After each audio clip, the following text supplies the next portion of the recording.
под површината со доктор Марија. Затоа што симптомите се само врвот.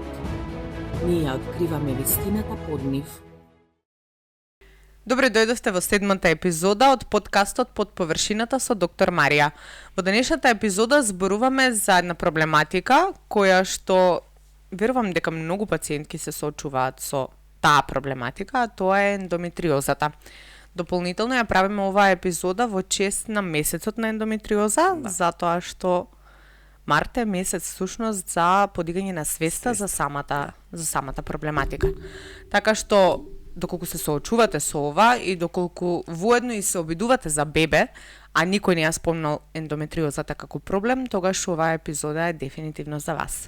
Доктор Марија, да почнеме. Ајде. Прво прашање, доктор Марија. А зошто жена може 10 години, да речеме, да живее со ендометриоза, а да нема воопшто никаква диагноза? Затоа што би рекла дека станува збор значи за повеќе фактори, можам да кажам. Можам да кажам дека имаме една културна пречка, и дополнително диагностичка пречка. Што значи ова? Ова значи дека една жена на денешно време од типот на болни менструации е нормализирана работа од нашето општество, од типот на многу болни менструации.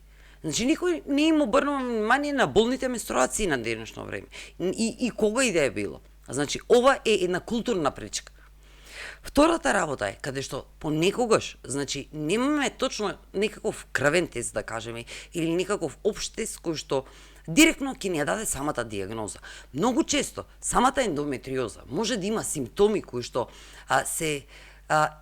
би рекла многу повеќе насочуваат кон гастроентеролошки проблеми, може да бидат или пак евентуално уринарни проблеми, може да се мисли дека има некакви, самата пациентка има дигестивни проблеми, многу често под формата на иритабилен колон, да кажеме, или подоеност, или и се оддава целото нешто на стрес. Поради што она што го знаеме дека од најновите истражувања од 2025 година е дека имаме одложување на диагностицирањето на самата болест помеѓу 4,5 и 10 години од почетокот на самата болест кај самата жена. Што всушност сметам дека е навистина многу, затоа што раната диагноза дефинитивно знае да смени многу работи во текот на самата болест, би рекла. Тоа значи дека не е само медицински проблем, туку едноставно проблем е тоа што болката е до тој степен нормализирана, што буквално ништо не се презема за да се спречи таа болка. Вообичаено што прават нашите пациентки и не нашите пациентки, што прават жените кога имат болни менструации? Што прават? Земаат тапче за болка. Значи главно земаат, ајде да не ги спомнуваме, или нестероидни антиинфламаторни лекови. Вообичаено со аналгетици не помагаат аналгетиците, затоа што станува збор за многу изразена и многу силна болка, која што вообичаено многу често знае да биде придружена со и многу обилни менструации едновремено. Ајде да почнеме тогаш од почеток. Кажете ни дефиниција, значи кратка, концизна, не по учебник, разбирлива. Значи разбирлива дефиниција за тоа што е тоа ендометриоза. Добро. Замислете си, ќе се потрудам максимално наједноставно и практично да го објаснам цело ова нешто. Значи, подобно ткиво на самиот ендометриум или на самата слузница на матката, кое што расте и се наоѓа надвор од самата матка. Значи, ова е самата ендометриоза. Може да биде сепак локализацијата на самата ендометриоза може да биде различна. Значи, главно ја гледаме во пелвична регија, но не секогаш. Постојат исклучоци каде што може да бидат зафатени, значи да кажеме дел од црева, може да имаме прогресија кон самата бешика, евентуално уретри, значи овде веќе зборуваме за малку покомплицирани случаи. Тоа значи дека не мора да значи дека самата ендометриоза се наоѓа во матката или надвор од матката, значи, туку не се самата ендометриоза не се наоѓа во матката, се наоѓа точно напротив, надвор од матката. Но самите лезии на ендометриозата се подобни, самото ткиво е подобно како самиот ендометриум или слузница на самата матка, каде што всушност се случува самата имплантација, да кажеме, кај една жена. Што всушност предизвикува болка кај ендометриозата? Кој е главниот виновник за таа болка? Јас би се изразила овака. Кај ендометриозата, болката е комбинација од неколку фактори. Значи, на прво место, оно што го знаеме за ендометриозата е дека е високо воспалителна болест, ајде да ја кажеме на некаков начин. Постои големо воспаление. Кога имаме големо воспаление, имаме зголемено лачење на простагландини и цитокини, кои што представуваат воспалителни молекули, кои што ја предизвикуваат самата болка. Значи, ова е едниот механизам. Вториот механизам е тоа што, значи, во дадени случаи можеме да кажеме дека самите лезии на самата ендометриоза не станува збор за некако статично нешто, значи хормонски зависна и може да создаде своја мрежа на нерви, каде што кога ќе ја создаде таа мрежа на нерви, може да испрати многу повеќе сигнали за болка до самиот мозок. Тоа е другата проблематика. И третата проблематика е доколку не биде навреме фатена, може да прогресира до тој степен каде што ќе дојде до нешто што се нарекува фиброза и адхези и би рекла слепување на дадени структури внатре во организамот на самата жена кои што кои што слободно треба да бидат поподвижни слободно, но овде ќе бидат стегнати и при дадени услови, значи ќе се појавува самата болка. И се разбира на долга стаза може да води до нешто што се нарекува централна раздразливост, тоест нервниот систем станува многу прагот на болка му е многу понамален. И веќе овие дразби ги чувствува со многу поголем интензитет. Така да болката кај самата ендометриоза би ја дефинирала како комбинација од повеќе фактори. Доктор, ќе имаме некое тврдење дека ендометриозата се влошува циклично. Значи, со секој нов циклус станува се полоша и полоша, односно болките стануваат се поинтензивни и поинтензивни. Дали ова тврдење е точно или е неточно? Би рекла зависи, значи не би рекла дека со секој нареден циклус болката ќе станува се полоша и полоша. Може да но би рекла дека дефинитивно може да прогресира. Може во рамките на 1 година, 2 години болката значително да прогресира. Но оно што го знаеме е дека кај болните менструални циклуси, цикличност, кога збориме за цикличност, зошто кај ендометриозата болката е најизразена по време на менструалниот циклус? Затоа што е придружена со болни менструални циклуси, која е основата, нека да видиме најнапред на самите болни менструални циклуси. Што се случува кај нив? Имаме лачење на простагландини, кои што водат до поголеми контракции на самата матка, кој што всушност ќе придонесе затоа што се наоѓа самата ендометриоза околу самата матка, значи локализацијата рековме дека може да биде различна, но на истиот принцип поради самите контракции на матката дефинитивно и поради стегањето ќе дојде до поголема изразеност на болката кај самата ендометриоза по време на самиот циклус. Според болката, дали можеме да ја поделиме некако самата ендометриоза по стадиуми? Не, значи стадиумите на самата ендометриоза не се во корелација со самата болка. Што сакам да кажам?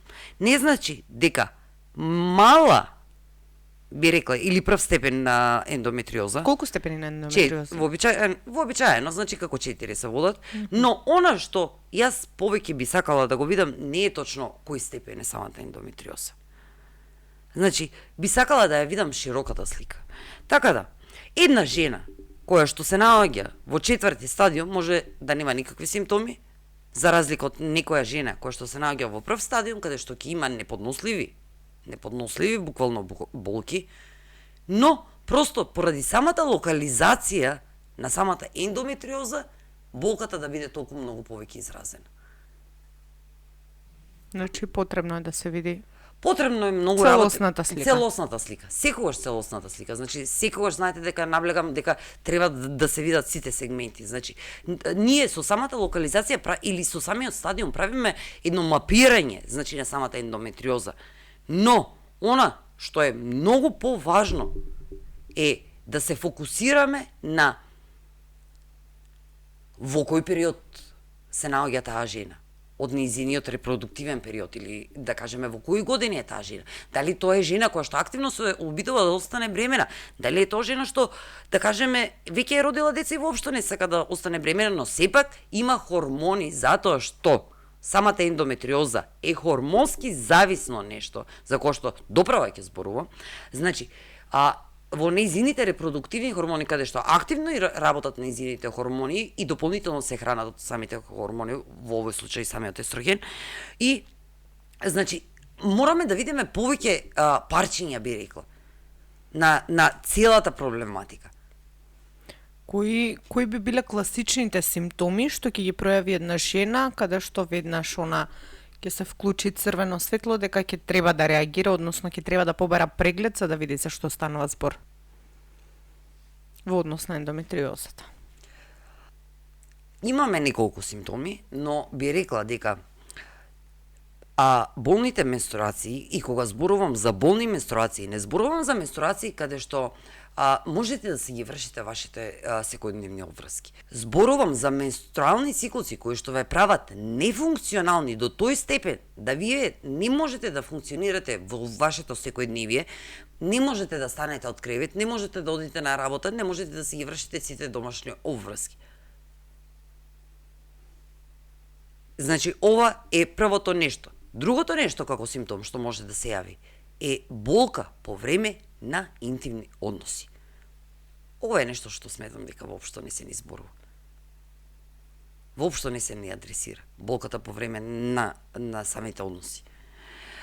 Друго нешто што може да се појави како симптом е нешто што го нарекуваме од типот, многу често ќе биде пропратено и со дигестивни проблеми, каде што или со стомаче, кое што го нарекуваме ендобели, каде што е локализирано главно во долниот сегмент на стомакот. Значи, жената главно во горниот дел на стомакот нема проблеми, значи може и да нема стомак, значи да биде рамна, но никако не може да се ослободи. Имаме една подуеност, значи само во долниот сегмент на стомакот. Типичен ендостомак за кој што велим. Значи, овие се некои симптоми кои што исто така, да кажеме, од типот на дигестивни симптоми, од тип на подуеност, се работи кои што треба да ги кажат дека треба да имаме понатомошна евалуација на целото нешто. Би кажала дека нешто што е многу специфичен симптом, ама многу она специфичен симптом. Болна дефекација и болно мокрење по време на менструален циклус. Сметам дека е златен симптом, кој што доколку го фатите, значи веќе оде, мислам дека веднаш, значи, ако дојде жена кај мене и ми каже, значи, имам вакви проблеми, значи, имам болка по време на дефекација и имам болка при време додека уринирам, да кажеме, но ова се случува само по време на самата менструација. Првото нешто на кое што ќе помисламе е ендометриоза. Независно дали истата е диагностицирана или не е диагностицирана со самата ендометриоза. А болките надвор менструација, да речеме, дали може да ни сугерираат на проблем со ендометриоза? Може. Значи, и покрај тоа што се хормонски поврзани, но доколку би рекла, таа ендометриоза не е навреме откриена, а вообичаено нема да биде навреме откриена, дефинитивно може да прогресира со многу поголеми лезии, може да прогресира со многу поголеми адхезии, со многу поголеми фибрози, кои што ќе доведат до тоа самата жена да има болки и надвор од самиот менструален циклус. И дефинитивно не е слаба самата жена, би рекла, или не е чувствителна самата жена, или не е нежна, како што знаеме ние да кажеме, но доколку се сочува, навистина, значи е нешто кое што треба да се евалуира. И она што сакам да наблегнам на целото нешто е болните, онеспособувачки менструации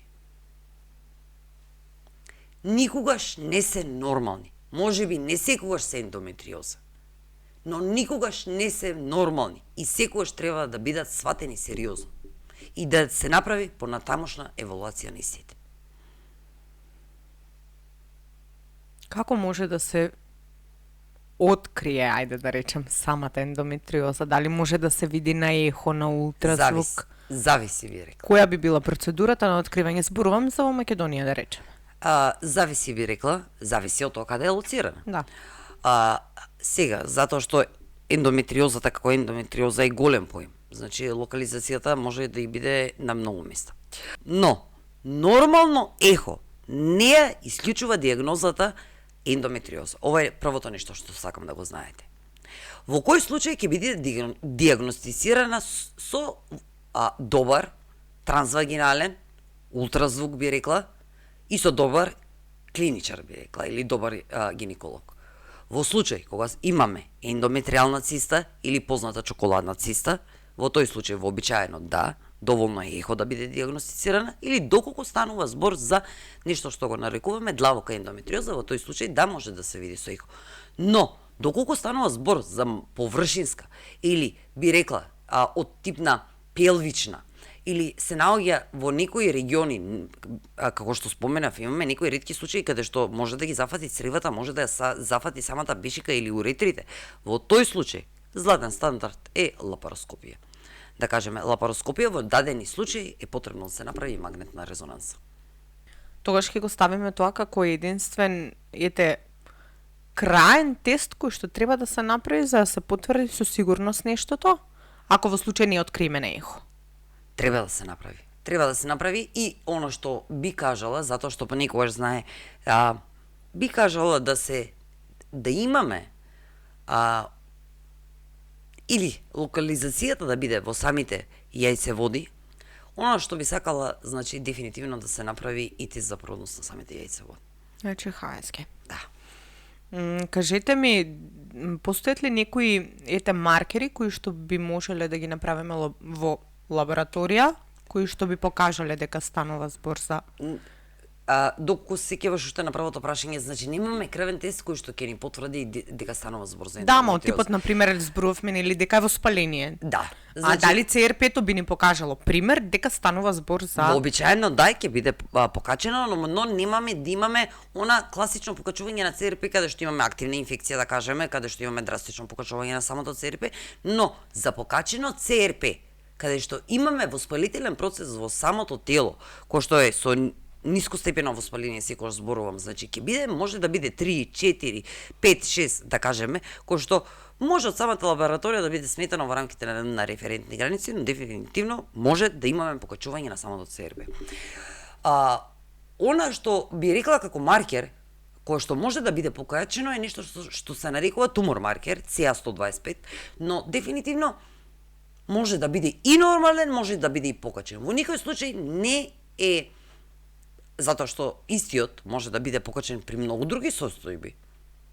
Дефинитивно не е нешто што ни ја потврдува диагнозата ендометриоза. Но би рекла, доколку имаме покачување на истиот, можеме да правиме негово следење со тоа доколку се разбира. Веќе тргнеме да на некаков начин да ја третираме самата ендометриоза, значи можеме да следиме дали ќе дојде и до негово намалување евентуално. Сме зборувале за тоа дека ниско степено воспаление, да. Често значи споменува. Го споменуваме, да, и сме зборувале многу пати на оваа тема, значи дека кога имаме ниско степено воспаление, по автоматизам телото си дава сигнал дека не е подготвено за бременост. Сакам таа тема да ја скокотнеме.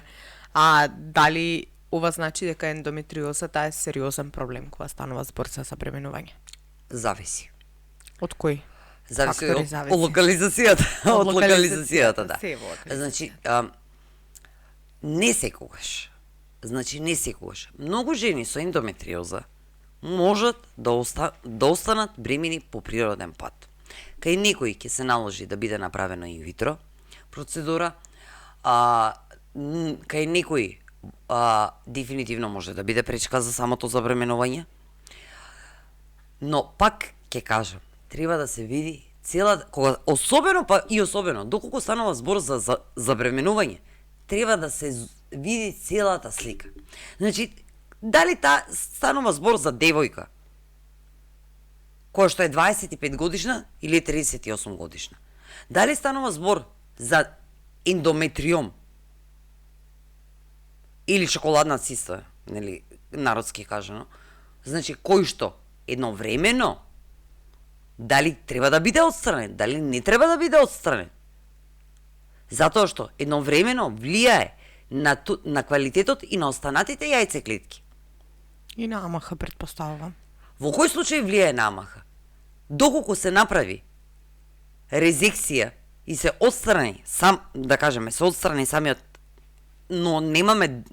Затоа велам, значи мора да се земат сите аспекти. Доколку жената е со многу добра јајчникова резерва, во тој случај сметам дека да, може да мислиме за отстранување на самиот ендометриум.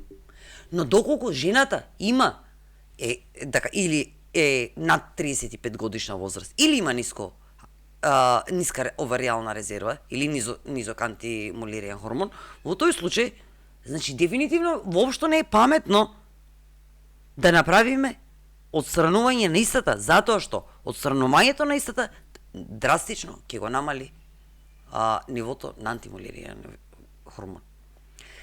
Драстично ќе го намали нивото на резервата на самите јајцеклетки. Во кои случаи се препорачува тогаш процедура? Зборувам за инвитро. Јас не сум толку дека точно пред инвитро се препорачува. Значи точно пред самото инвитро дека треба да се зошто за пред инвитро, значи? Не, зборот ми беше со ендометриоза сме на пример и во кој треба да се прецени. Во кој случај, значи она ќе биде крајно речено дека единствена шанса да со оваа проблематика да се остварите како мајка е со инвитро процес. Кое би било сценариото? Идеално, млада девојка со супер резерва. Значи, со супер резерва на јајцеклетки, каде што супер немаме машки фактор дополнително, затоа што кај ендометриозата, она што многу сакаме да го имаме, е многу квалитетен машки фактор. Ова е нешто многу важно. Значи, за да може, доколку на некаков начин е локализирано на одредени места, да имаме толку добри сперматозоиди кои што ќе го преминат овој непријателски терен, ајде, ако можам така да се изразам. Така да, доколку станува збор за млада жена, која што има добра оваријална резерва, која што се уште има време пред себе, која што има перфектен спермограм самиот маж, во тој случај да, може да се преземе дадена интервенција. Кои се, ете од вашата клиничка пракса, кои се најчестите грешки што ги гледате кај парови кои што еден од проблемите е ендометриоза, а се обидуваат за бебе? Или чекаат многу време, без да биде преземано ништо, или се прават, можеби, значи, од тип на инвитра, за кој што вообичаено по самата локализација ќе знаеме дека тоа инвитро нема да успее, или ќе биде отстранет, не дај Боже, значи доколку станува збор за ендометриум во овој случај, ќе биде отстранет кој што драстично ќе доведе до намалување на самата резерва на јајцеклетки. Ова се вообичаено нечестите грешки што ги прават самите пациентки.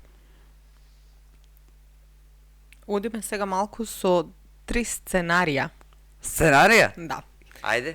Прво сценарио, жена со болни менструални циклуси, без диагноза, значи уште не проверила ништо.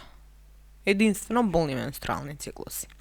Второ сценарио, жена со потврдена ендометриоза, не планира бременост за сега. И трето сценарио, жена со ендометриоза која што активно се обидува за бебе. Значи, за секое сценарио од овие, Колку?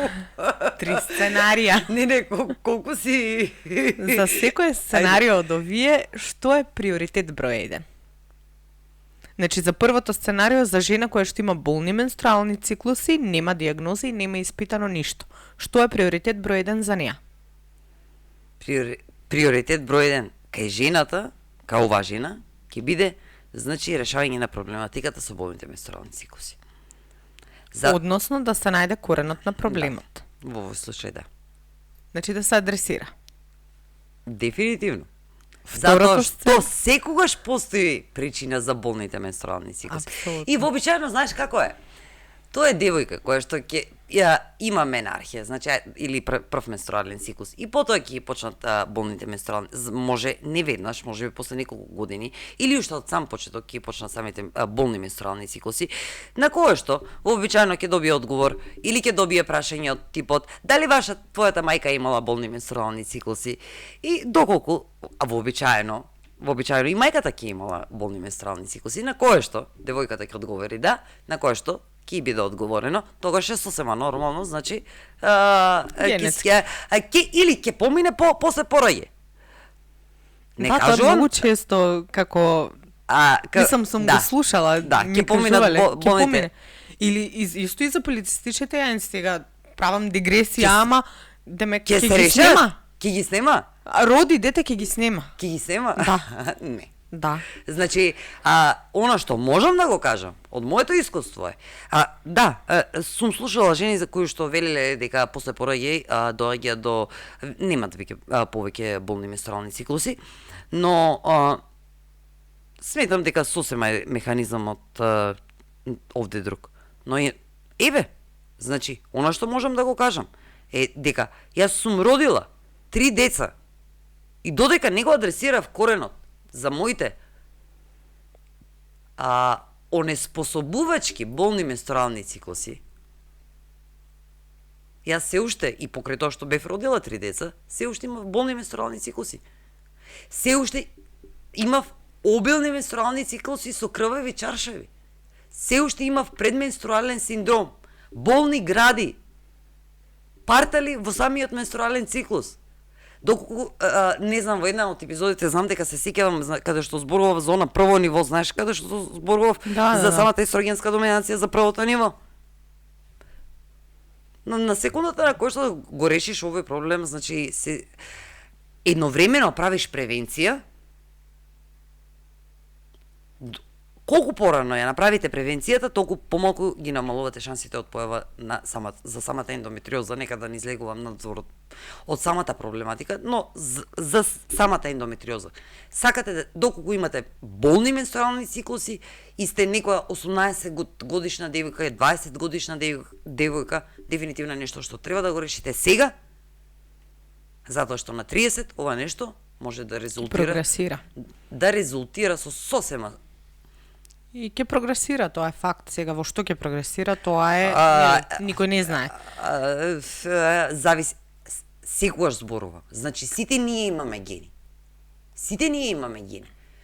Но сепак кај нас стои клучот или епигенетиката или надворешните фактори до некаде. Не можеме да контролираме или да ги контролираме сите услови во кои што живееме, но она што можеме да го контролираме, доколку успееме да го контролираме, сепак може и да не дојде до отклучување на самите гени. Да се вратиме на темата. Ајде.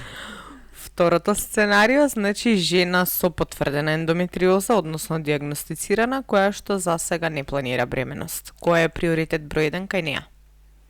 Би рекла зависи од незиниот квалитет на живот. Дефинитивно е фокус на тоа да ја намали инфламацијата во телото, дефинитивно да има нутритивна подршка, значи максимално дефинитивно да се фокусира на повеќе сегменти во незиниот живот, кои што дополнително ја хранат самата ендометриоза. Значи, и сега би рекла, дали треба да се направи во овој случај хируршка интервенција кај оваа жена? Може би не. Пак зависи од случајот, до тоа доколку самата ендометриоза пречи на незиниот нормален начин на живот. И третото сценарио, жена со ендометриоза која што активно се обидува за бебе. Приоритет Се прави број еден. проценка. Добар клиничар секогаш треба да направи проценка. После тоа се оди со веќе следен чекор, предпоставувам. Да, значи, секогаш еден добар диагностичар или клиничар ќе ја земе целата слика и ќе направи преценка што е најпаметно за таа жена.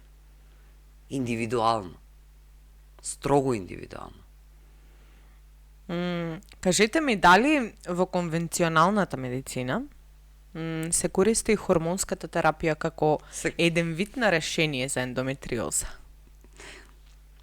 Се користи, да. Се користи на кое што можам јавно да изразам дека истата во никој случај не ја решава причината за појава на самата ендометриоза. На селото згора, дополнително, да, ќе ги смири симптомите. Може да ги смири симптомите. Значи, може да ја смири болката. Ама нема да го реши коренот. Но, не сакате да знаете каде ќе бидете 10 години доколку користите хормонска терапија за ендометриоза. Спомнавте хируршка интервенција претходно. Да, и многу често ја препорачувам во дадени случаи. Тоа сакав да ве прашам, кога навистина е потребна оваа хируршка интервенција? И колку после таа хируршка интервенција ќе имаме некоја промена во однос на фертилитет кај жената? Рековме, зависи локализација. Мора да прецениме дали, значи, Ете самиот пример, случај, не знам, се самиот наоѓа. случај, не може Маријана, значи сега да кажеме универзално за сите жени кои што се Не обидуваат за кажуваме универзално, апсолутно значи, не кажуваме дали таа универзално. жена, значи тоа може да биде 35 годишна жена со јајчникова резерва, да кажеме, или антимулеријан хормон кој што е 0,4, да кажеме, и да има ендометриом. Каде ќе тргаш да го земаш што има ендометриом на таа жена? Каде што на секундата на кој што ќе го тргнеш. Антимулеријан хормон се нулира. И ги брише шансите за да се оствари како мајка. А кога ја препорачувате Каде тогаш? што споменав, каде што сосема различно, каде што имаме 25 годишна девојка со, да кажеме, антимулеријан хормон двојка, каде што имаме би рекла простор, исто има ендометриома, да речеме, во овој случај, имаме простор да се направи отстранување на самата ендометриома, која што исто ќе ја намали резервата, но каде намалување на резерва на антимулеријан хормон од 2, и дури на половина да го намали, сепак ќе биде 1, а каде на 0,4 или 0,5, каде што секако се сметат, значи, за нисковаријална резерва. Да го предискутираме сега малку функционалниот дел. Ајде. Кои Омилениот. намирници, да, кои намирници или навики го засилуваат воспалението кај ендометриозата? Рафинирани шикери.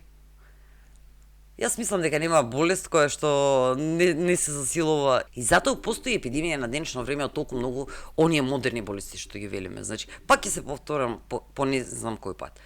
Значи, рафинирани шикери, ултра процесирана храна, значи, во овој случај, дефинитивно, значи, оно што не го препорачувам на жените со ендометриоза да користат глутен и млечни производи, и лактоза би рекла. Така да, ова се работите кои што го хранат самото, во главна степен, значи, го хранат самото воспаление. А навики? Хроничен стрес, хронично недоспивање, алкохол, пушење. Кои промени тогаш на исхраната би донеле, ете така, значително олеснување? Она што би го препорачала на секоја жена со ендометриоза е да консумира колку што се може повеќе од видот на крстовиден зеленчук. Значи, карфиол, брокола, прокел, зелка. Зошто? Затоа што овие намирници содржат нешто што се нарекува индолтрикарбинол, кој што е една состојка која што е многу важна за процесирањето на естрогенот низ црниот дроб. Значи, естрогенот, замислете си, минува низ црниот дроб, треба да биде метаболизиран. Сега, како ќе биде метаболизиран? Дали ќе имаме добри метаболити на естроген? Многу важни. За здравје на коски, значи срце, мускули и сите останати работи, да ги кажеме, либидо и така натаму. Каде што е 2-хидрокси естрон е добриот метаболит, или ќе биде претворен во лош метаболит, се случува во црниот дроб. И овде индолтрикарбинолот, кој што се содржи главно во овие наменици кои што ги споменав, значи, дефинитивно е нешто кое што сакате да ги консумирате. Речи си секојдневно. Дополнително, сакате да консумирате и доволна количина на семења, особено би рекла ленено семе, кое што содржи фитоестрогени, кои што исто така, значи, потпомагаат на тоа правилно да биде процесиран на некаков начин самиот естроген. Постои ли временски период? За кое? Па дете за семињата, ајде да кажам. Пример, не знам, од прв ден на циклус до 14 ден, тоа е си семиња циклинг. или нешто. Значи, тоа е си циклинг. Нема, во овој случај, значи, не одиме со ваква метода, значи, со редовна секојдневна консумација на семиња и на крстовиден зеленчук. Доволно протеини и доволно растителни влакна. Ова е нешто што треба да ви биде, значи, што ќе ви го смени текот на целата болест. Доктор Кедали, цревниот микробиом е поврзан со ендометриозата. Да, постои голема врска помеѓу цревниот микробиом и помеѓу самата ендометриоза. На кој начин? Ќе се обидам да го објаснам на едноставен начин, максимално на едноставен, ќе се обидам, значи колку ќе можам, не знам, но ќе се обидам. Сметајте дека во самиот цревен микробиом постои сет од бактерии кои што се нарекуваат и го создаваат естроболомот. Естроболомот, или овој сет од бактерии, има една главна задача – правилно да го метаболизира самиот естроген. Значи, што се случува? По правило, како што споменав, доколку се сеќавате, минува преку црниот дроб. Значи, и што е улогата на црниот дроб? Да го метаболизира самиот естроген, да го пакетира заедно со помошта на самата жолчка, да го пакетира самиот естроген и да го пушти долу во цревата за да биде изнесен преку самата столица. Значи, ова е улогата и ова треба да се случи во реалност. Но што се случува? Доколку имаме пораст на дадени на овој сет на бактерии за кој што зборувам, тогаш ќе имаме зголемено производство на еден ензим, бета-глюкуронидаза, кој што сметам дека името воопшто не е важно. Значи, Маријана, се трудам на наједноставен начин да го објаснам. Сега ќе те молам. Се извинувам. Значи, да, но нема како без значи мора да го споменам. Да. Каде што? Зошто е важно овој ензим? Ајде нека да го кажеме. Има еден ензим во цревата, кој што ќе доколку е во пораст и доколку го имате во поголема количина, оној пакетиран естроген, кој што треба да излезе преку самата столица, ќе отиде овој ензим и ќе го отпакува, ајде на едноставен начин ќе го отпакува и ќе дојде до негово повторно рециклирање внатре во организмот, кое што ќе доведе до зголемување на нивото на естроген и ќе ве воведе во естрогенска доминација, која што дополнително ќе ја храни самата ендометриоза и дополнително ќе дојде до развивање и прогресирање на самата ендометриоза. Така што, она што сакате да направите, доколку имаме ваков проблем, кој што вообичаено ќе биде пропратени со дигестивни проблеми во овој случај, затоа што ќе имаме дополнително и ферментација, поголема количина на гасови, значи и подоеност, значи и тогаш вообичаено дефинитивно можеме да се сомневаме дека имаме проблем, значи на ниво на цревен микробиом. Што можете да направите во овој случај? Споменав за крстовиниот зеленчук, споменав за доволниот прием, ајде да кажеме, на протеини, на семиња и така натаму. Но овде сакате да одите стратешки. Значи, жените знаат многу пати да пробат многу работи што ќе читат на интернет, но во овој случај одиме со едно нешто. Одиме со нешто што се нарекува калциум деглюкорат, кој што директно прави инхибирање на овој ензим и не дозволува тој да отиде и да го отпакува овој спакуван естроген, за да може тој слободно да помине значи преку самата столица. Друго, премногу важно нешто кој што може воопшто не го споменав. Можеби првата и задолжителна работа што треба да се постигне кај жена со ендометриоза е редовна столица. Значи, секоја жена со ендометриоза треба да се стреми да има редовна столица, а за редовна столица зборуваме празнење минимум еднаш во текот на денот со чувство на полно празнење. Значи, ова е првиот услов. И потоа полека се качуваме нагоре. Спомнавте претходно и дека ендометриозата е сврзана многу блиску и со самите хормони. Премно. На кој начин?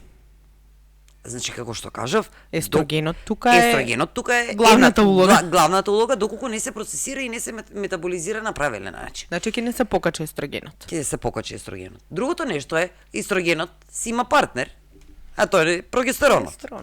Доколку имаме недоволна количина на прогестерон во нашето тело, кој што многу често знае да биде кај одредени состојби, да кажеме, кај полицистични јајници.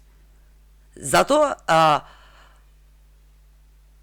во дадени случаи ендометриозата може да биде позастапена кај случаевите или кај жените со полицистични јајници, поради недоволно присуство, доколку имаме правилно метаболизирање на самиот естроген, но немаме доволно прогестерон, затоа што немаме овулација. Доколку немаме овулација, зборуваме, значи. Во тој случај нема да се лачи доволно прогестерон и во тој случај пак ќе можеме да имаме нормално ниво на естроген, но прениско ниво на прогестерон, кое што пак ќе ја доведе самата жена да биде во естрогенска доминација. Дополнително, хроничен стрес, кој што при хроничен стрес секогаш телото ќе има и ќе направи приоритизација да преживее, во резултат на што ќе продуцира многу повеќе кортизол и ќе го запостави самиот прогестерон. И ќе продуцира многу помалку количина на прогестерон. Значи, ова е исто така дополнително нешто што треба да го знаеме. Така да, доколку се прашуваш дали хроничниот стрес влијае на самата ендометриоза, не ја создава самата ендометриоза, ама влијае. Но дефинитивно е еден од факторите кои што можат да ја потхранат на некаков начин самата ендометриоза. Многу се факторите. Ендокрините дисруптори. Тоа дополнително. Сметам дека треба да направиме една епизода. Една епизода само за ендокрини дисруптори. Да, многу често го споменуваме, ама не сме... Да, и што се всушност влегува во ендокрини дисруптори. Апсолутно. Затоа што сметам дека дел, би рекла, младата популација е повеќе запознаета, затоа што има достап до повеќе информација, да кажеме, на интернет и е запознаета со... Нема да најдете реално литература на македонски јазик. Значи, главно тоа е литература на можеби на англиски јазик и сметам дека младите се запознаети во овој дел. Ајде со кратките прашања, Маријана. Ајде, докторке, вашите не толку омилени, ама сметам дека се интересни. Ајде. Дали хируршка интервенција, односно операција, значи за гарантирано губење на ендометриозата или за гарантирано решавање од самата ендометриоза? Не. Тоа значи дека може да се појави пак. Во повеќето случаи ќе дојде до низино повтарање доколку не се преземе и доколку не се реши причината за низината појава. Споменавте исто така и во однос на генетските предиспозиции. Да. Тоа значи дека можеме да ја класифицираме самата ендометриоза како генетски наследна проблематика. Дефинитивно, особено значи доколку имате сестра или доколку имате мајка која што има ендометриоза, шансите за развивање на истата кај вас се 7 до 10 пати повисоки отколку кај жените кои што нивните мајки или сестри би рекла немаат ендометриоза. Така да, дефинитивно е многу повисоко ризична, дефинитивно имаме генетска предиспозиција и овде се вклучени многу повеќе гени во целото нешто, но пак ќе кажам, на крајот од денот, значи гените се пишто од шкрапалото, епигенетиката. Да. Доктор, не сакавте да зборувате претходно на таа тема, затоа што можеби сте ја спомнале досега, меѓутоа сакам она искрено да кажете кои се ризиците доколку не се третира самата ендометриоза. Што ризикуваат жените? Најнапред, доколку не се третира, оно што ќе дојде вообичаено до незина прогресија, до појава на фибро, би рекла, може да се расшири, споменав пред малку, значи може да излезе и екстрапелвично, значи може да ги зафати самите црева, може да ги зафати, да направи адхезии, да ги слепи самите органи едни со други, значи да направи дополнителни проблематики. Ова е нешто, значи би рекла, кое што драстично ќе влие врз животот на самата и квалитетот на животот на самата жена. Но доколку не се реши коренот на самата ендометриоза, за кој што велам дека е самата естрогенска доминација, влегуваме во полето, што го велам на трето ниво, каде што доколку ги имате гените и сепак, значи, сте естроген доминантна и не сте предземали ништо, се зголемува ризикот од појава на карцином на дојка, карцином на овариум и ендометриален карцином.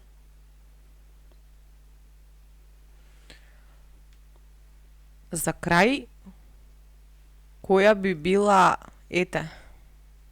најважната порака за месецов март, кој што е, нели, подигање на свеста за ендометриозата, која би била ваша порака до гледачките, до жените кои што се соочуваат со ендометриоза или евентуално се сомневаат дека имат ендометриоза?